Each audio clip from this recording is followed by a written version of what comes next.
စစ်ကောင်စီကမနေ့ကဖမ်းပြီးဒီနေ့အလောင်းပဲလာဖို့လို့တနိုင်ငံလုံးကပြည်သူဒေါ်တက်ခိုင်စစ်တပ်ကဖန်ခံရတဲ့အကြောင်းကိုဒီမှာတရက်မှာတော်တော်လေးပြန်နှံ့နေတယ်ပေါ့နော်ဒီမှာ social media ကတည်ပြတာတော့နည်းနည်းတော့လွန်သွားတယ်နော်အလောင်းပဲလာပို့တယ်ဆိုတာလုံးဝမှန်တဲ့အကြောင်းကိုဒီကနေ့ပြောချင်ပါတယ်ဒါပေမဲ့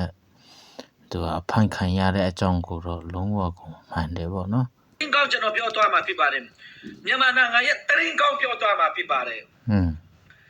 ကျွန်တော်တို့ပြောမယ်မြန်မာနိုင်ငံမှာပြန်လည်နေရာချထားရေးအဖွဲ့ရှိုတဲ့ကဥဆောင်နေတဲ့လူတို့တော့တက်ခံဟိုမှာဘဘကြီးကရွှေ့သွားပြီးမှဟိုမှာမစကူရူချမယ်ဆိုပြီးမှရွှေ့သွားပြီးနော်ဟိုမှာနော်ရွှေ့သွားတာအဲ့ဒါတရင်ကောင်းပြောတာနော်တော့တက်ခံကိုဘဘကြီးကဟိုမှာမစကူရူချဖို့ခေါ်သွားပြီးလို့တရင်ကောင်းပြောလိုက်တာနော်တရင်ကောင်းအဲ့မှာကဲတော့တက်ခိုင်အကြောင်းရင်းကဘာကြောင့်ဖမ်းရတယ်လဲဆိုတာဒီမှာကြည့်ရမှာဖြစ်ပါတယ်ဘာကြောင့်လဲဆိုတော့အခုသူကမေးပေးတဲ့နေရာမှာသူကဘာပြောထားလဲဆိုတော့ဒီစစ်တပ်ကဒီရွေးကောက်ပွဲမှာဒန်လူကြီးလောက်တယ်လို့ပြောတာပေါ့နော်ဒန်လူကြီးလောက်တယ်တာမကပဲဝေဖန်တာတော့လုံးဝတရားမမျှတတဲ့ရွေးကောက်ပွဲဖြစ်တယ်လို့ပြောတာပေါ့အဲကြောင့်သူကိုဖန်ခံလိုက်တာပေါ့နော်စစ်တပ်ရဲ့စိတ်နှလုံးသဘောထားဘလို့ဖြစ်တယ်လဲဆိုတာသူနားလေနာနည်းနည်းနောက်တော့တာပေါ့နော်စောကလေးကနားလေရမှာဒီစောကလေးကလုံးဝကိုနားလေတင်းတယ်လာပေါ့အဲ့ဒါလည်းကျွန်မကိုယ့်အကူမေးခွန်းထုတ်ရမှာဖြစ်ဒါပေမဲ့ပြီးအောင်တော့ကြည့်ရမှာပေါ့နော်ဒါပြည်လူလူလည်းတဲမှာလည်းအပြောင်းလဲတွေရှိမယ်လို့ထင်တယ်လေမဲပေးခြင်းတဲ့လူရှိတယ်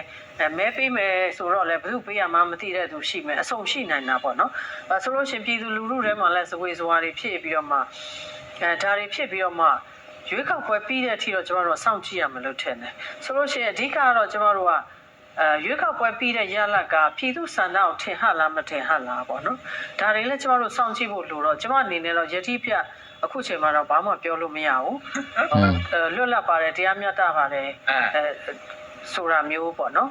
ပြောမရဘူးဘာမှမလွတ်လပ်ဘူးတရားမမျှတဘူးဆိုပြီးတော့ယတိပြပြောလို့တော့မရတဲ့အခြေအနေဖြစ်ပြောမရတာကျွန်တော်တော့သူကပြောချင်ပါတယ်ဒါပေမဲ့နည်းနည်းပြောမရတာပေါ့နော်တပ်မတော်ကိုနိုင်ငံရေးပါတီတစ်ခုရဲ့လက်ကင်တုပ်လိုမျိုးကျွန်တော်တို့မမြင်ချင်ဘူးကျွန်တော်တို့ဒါမြန်မာနိုင်ငံသားတယောက်အနေနဲ့ပေါ့တပ်မတော်ကိုနိုင်ငံရေးပါတီတစ်ခုရဲ့လက်ကင်တုပ်အနေနဲ့မမြင်ချင်ဘူးပြည်သူလူထုကတပ်မတော်ဒီ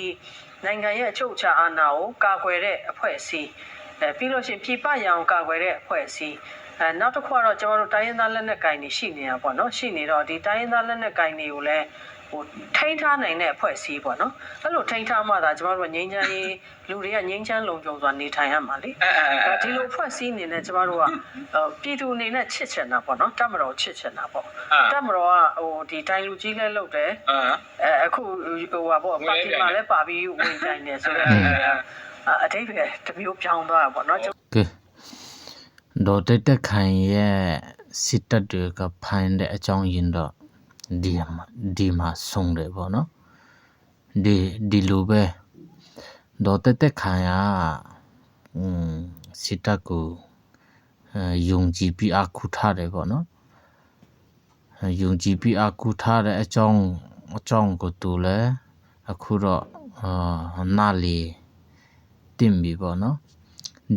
ဒီຢာတွေကိုစောစီကနဲ့လုံးဝကိုနားလေတင်တယ်ဒါမဲ့အခုတော့နားလေနာကိုနှုတ်ချက်တော့စစ်တပ်တွေကဖိုင်းခံရရင်ဘာဖြစ်တော့နိုင်တယ်လဲဆိုတာကိုတော့အတပေးရမလားဘောဆုံရမလားသူတို့စစ်တဲ့အာနာစစ်ဒုံအချင်းနော်ဘယ်လောက်ကြမလဲဆိုတာကိုမတိရဘူးဒါမဲ့သူတို့အာနာထင်ထား တဲ့အချိန်ထိသူ့ဘဝကိုထောင်ထဲမှာပဲနေရမလားဆိုတာကိုမတွေးရဘူးဖြစ်နေတယ်ဒါပေမဲ့စစ်တပ်တွေကဖိုင်းတဲ့သူတွေနိုင်ငံရေးခေါင်းဆောင်ဖိုင်းတဲ့သူတွေကိုလုံးဝမလွတ်တဲ့အရာတော့ကျွန်တော်တို့မြင်လို့ရတာပေါ့နော်အဲဒါဆိုအခုမှလည်းဒေါ်တက်တက်ခိုင်ကိုစစ်တပ်တွေက6နောင်ထဲမှာပဲထေးရမယ်သူကလုံးဝပြင်လွှတ်လာမှာမဟုတ်ဘူးသူတို့အာဏာရှိတော့မလုံးဝပြင်လွှတ်လာတာမဟုတ်တဲ့အကြောင်းကိုဒီကနေ့ပြောကြလို့ပါပဲ